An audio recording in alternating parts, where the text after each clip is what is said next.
today, Mr. Mercer and Ms. Johnson. And I just should note that Ms. Johnson and I, along with Ms. Jones, served in the Newfoundland and Labrador House of Assembly, so we have experience with each other in other forum. Good to see you both here today.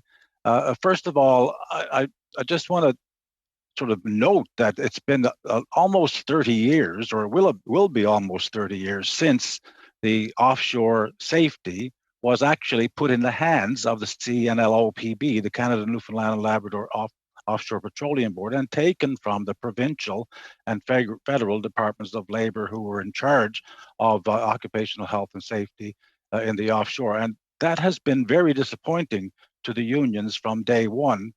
In my experience, as I was in the House of Assembly when that was done in 1992, and it was not until 2014 that there were actually enforceable regulations put in place. So these are the first attempt to do that in an enforceable way, to provide the protection of the right to refuse unsafe work, to have the ability to participate in have a say in the situation, and to have the same level of protection as you would have on shore. So it's particularly concerning that this has taken so long. And I wonder if we had in place an independent offshore safety board as recommended by Justice Wells and the offshore helicopter inquiry, would there be this delay of 6 or 7 or 8 years to get these regulations in place since 2014? I wonder if both Mr. Mercer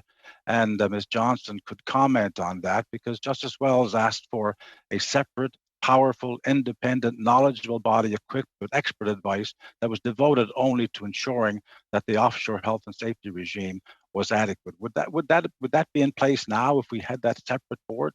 What's your opinion, Ms. Johnson and Mr. Mercer? I don't know where the delay lies, so I don't know if we can land that in the hands of the CNLOPB or if it's within the Federal Department of Natural Resources. I'm not privy to know where those delays lie.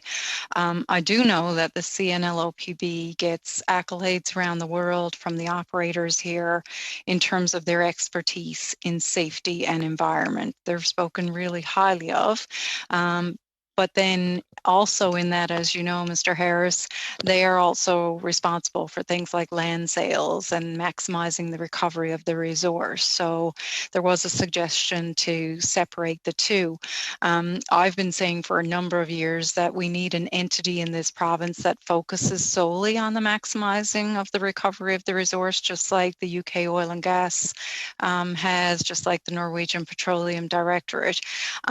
Maybe that is with the CNLOPB as well, with more resources. Maybe it's with somebody else, and the CNLOPB focuses on safety and environment only. We don't have a position as to who should do what. It just needs to be done in a manner that safety is first, environment is first, and then there is that focus on developing our resources in a timely manner, because when it comes to regulations, and not just this one, occupational health and safety, when it comes to numerous regulations, the time it takes in Newfoundland and Labrador and in Canada compared to other jurisdictions, we are way, way behind other jurisdictions, which makes us less competitive. Mr. Mercer? You're on mute, sir. I'll get used to it, I promise, before this is all over. So to add on Ms. Johnson's remarks, the CNLOPB have been doing a great job from the standpoint of protecting the offshore workers, yes, and following the regulations and ensuring that the operators are following the regulations as well.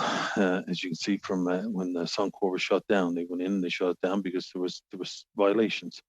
The answer to Mr. Harris's question is they still need enabling legislation. If there has to be a separate one, let's make a separate one. But the fact of the matter is we have to do whatever we possibly can do, and to make it easier to protect the people in our workplace offshore. And if we have to put an independent one in place, then so be it. So I guess the question was that it's not a question of expertise. I guess it's the question of focus, and it's been a long time, and it hasn't been finished. Now the federal government obviously has responsibility. What about the advisory board, Mr. Mercer? Was your organization consulted on the appointment of representatives to the federal or the provincial board? Yes, and we did reach out and to make sure that we were part of that. But there's a lot of red tape that I had to go through just to get assigned. You had to go in and apply for an appointment, and I did, and I haven't heard back anything yet. But it is in the process, and we'll see what happens. I guess when they get through that. But the government has reached out to us, and we're working on that right now.